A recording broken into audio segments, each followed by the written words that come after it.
أعوذ بالله من الشيطان الرجيم بسم الله الرحمن الرحيم قال سآوي إلى جبل يعصمني من الماء صدق الله العظيم۔ آج 12واں پارہ پڑھا گیا ہے سورہ ہود۔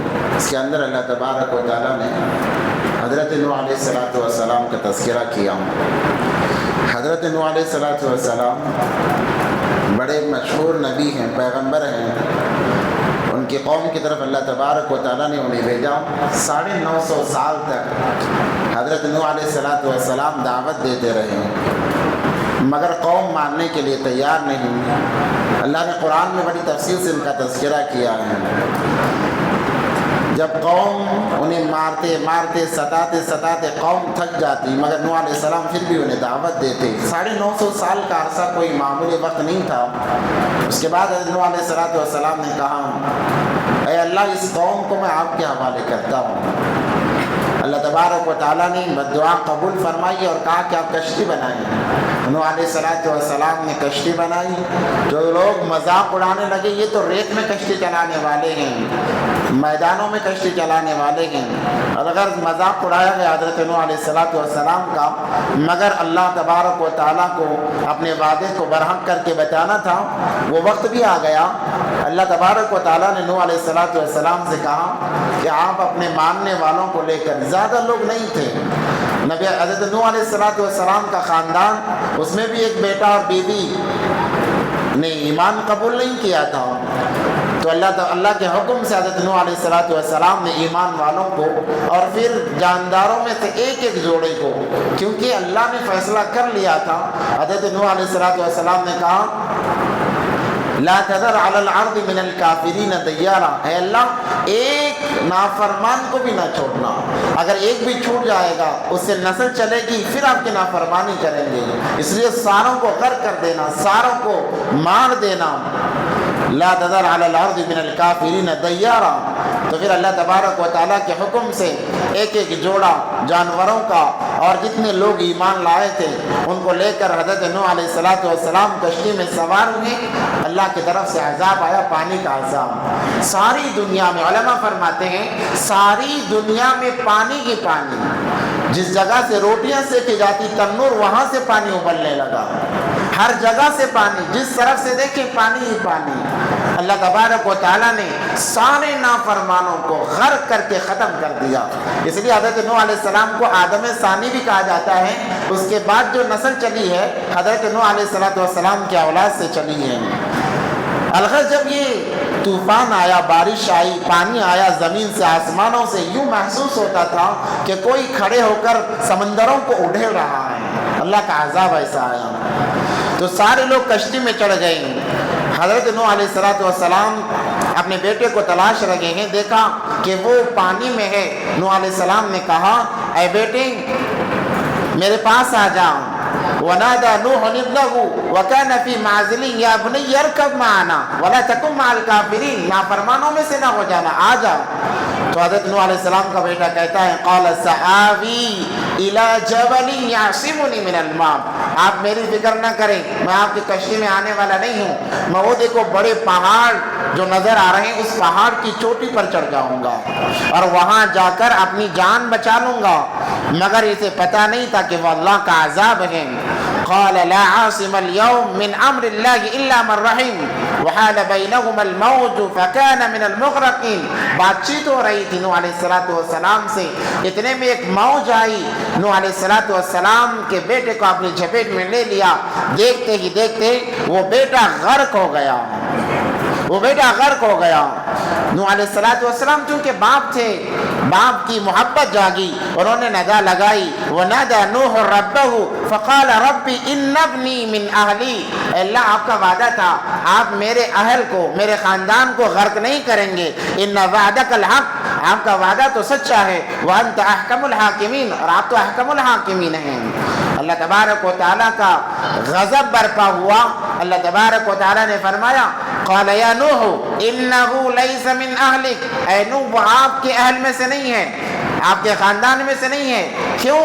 کیونکہ میں نے آپ کو نبوت دی، اس کے باوجود وہ آپ کا بیٹا ہونے کے باوجود اس نے ایمان قبول نہیں کیا۔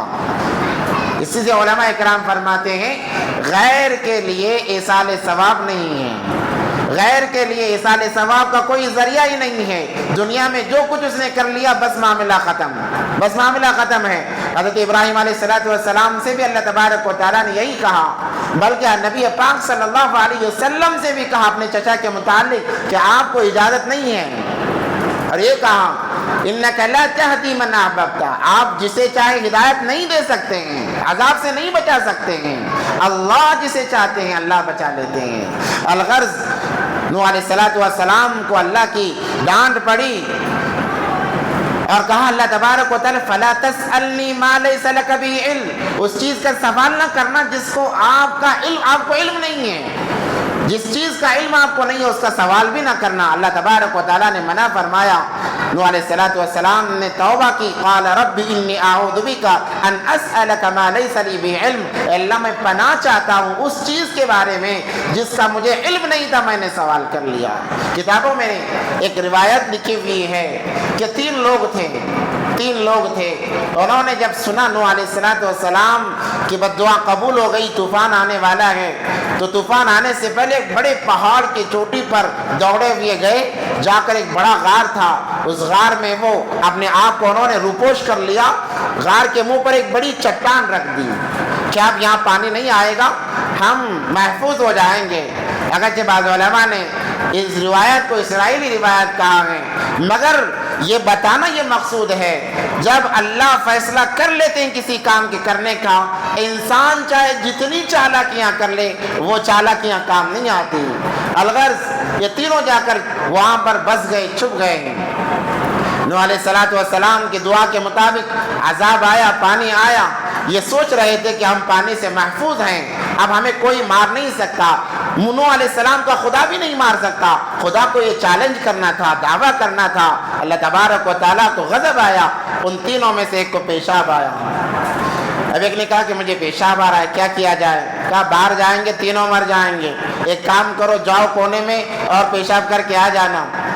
یہ پیشاب آیا نہیں تھا، یہ اللہ نے دلایا تھا بتانے کے لیے کہ دیکھو میں مارنا چاہوں ایسی ذلت کی موت مارتا ہوں۔ وہ انسان گیا پیشاب کرنے کے لیے، پیشاب کرنے بیٹھا، اب اٹھنے کا نام ہی نہیں لے رہا ہے، کرتے جا رہا ہے، یہاں تک کہ غار کے اندر گھٹنوں تک پیشاب بھر گیا۔ یہ دونوں بھاگے ہوئے گئے، کھینچا، کہا ارے کمبا تو اپنے پیشاب میں مارے گا کیا ہمیں؟ وہاں پانی ہے، اس سے اچھا تو ہم پانی میں مر جاتے، تو اپنے پیشاب سے مارنے کا ارادہ کرتا ہے۔ دونوں نے کھینچا۔ اب تھوڑی دیر کے بعد میں دوسرے کو پیشاب آیا تو اس سے کہا گیا کہ تو اتنا نہ کرنا ورنہ ہم ذلت کی موت مریں گے۔ اس نے کہا کہ نہیں، وہ بھی جا کر پیشاب کرنے بیٹھا، وہ بھی کرتا گیا، گردن تک پیشاب بھر گیا۔ ان دونوں لوگوں نے اسے کھینچا اور کہا کہ تو ہمیں مار ہی دیتا۔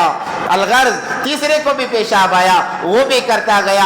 علماء نے لکھا ہے کہ اللہ تبارک و تعالیٰ کے عذاب سے بچنا چاہتے تھے، اللہ سے انہوں نے چیلنج کیا تھا، تو اللہ تبارک و تعالیٰ نے ان کے پیشاب میں انہیں ڈبو کر مارا۔ الغرض معاملہ یہ ہوتا ہے کہ جب اللہ کسی چیز کا فیصلہ کرے، اس لیے کہا جاتا ہے انسان اونٹ کے کوہان میں چھپ جائے موت وہاں بھی آ کر گرفت کرتی ہے، اللہ کی پکڑ سے کوئی بچ نہیں سکتا۔ الغرض سارے لوگ ہلاک ہو گئے۔ پھر اللہ کے حکم سے 40 دن کے بعد یہ کشتی جودی پہاڑ پر ٹھہرتی ہے، وہاں سے پھر یہ انسانیت، نسل انسانیت چلتی ہے۔ اسی لیے حضرت نوح علیہ السلام کو آدم ثانی کہا جاتا ہے۔ پھر انہی کے اولاد سے ساری دنیا میں نسل چلی ہے، اور نسل چلتے چلتے یہ پھر نافرمان بن گئی۔ جیسے جیسے نافرمان بنتی گئی اللہ انبیاء کو بھیجتے رہے۔ الغرض بتانا یہ مقصود ہے اللہ کو کبھی ہم چیلنج نہیں کر سکتے، ہم بندے ہیں، ہماری کیا حیثیت ہے، ہماری کیا اوقات ہے؟ اللہ تو اللہ ہے، بندہ خدا کا کیا مقابلہ کر سکتا ہے؟ اس لیے خدا کا مقابلہ نہیں، خدا کے مقابلے سے کیسے بچے؟ اللہ نے جو حکم دیا آنکھیں بند کر کے تسلیم کر لیں، یہ خدا کی بندگی ہے۔ اور اس میں سوال کرنا ایسا کیوں ہے، ویسا کیوں ہے، چوں چرا کرنا، یہ خدا کی مخالفت ہے۔ جو مخالفت کرتا ہے اللہ اسے دنیا میں بھی ذلیل کرتے ہیں، آخرت میں بھی ذلیل کرتے ہیں۔ اللہ سے دعا ہے کہ اللہ عمل کی توفیق عطا فرمائے۔ اللہم لک الحمد، لک الشکر یا اللہ۔ اللهم صل على سيدنا محمد وعلى آل سيدنا محمد وبارك وسلم. اللهم إنك عفو كريم تحب العفو فاعف عنا يا رحيم رب ارحمهما كما ربياني صغيرا. صلى الله تعالى على خير خلقه محمد وآله وصحبه أجمعين والحمد لله رب العالمين.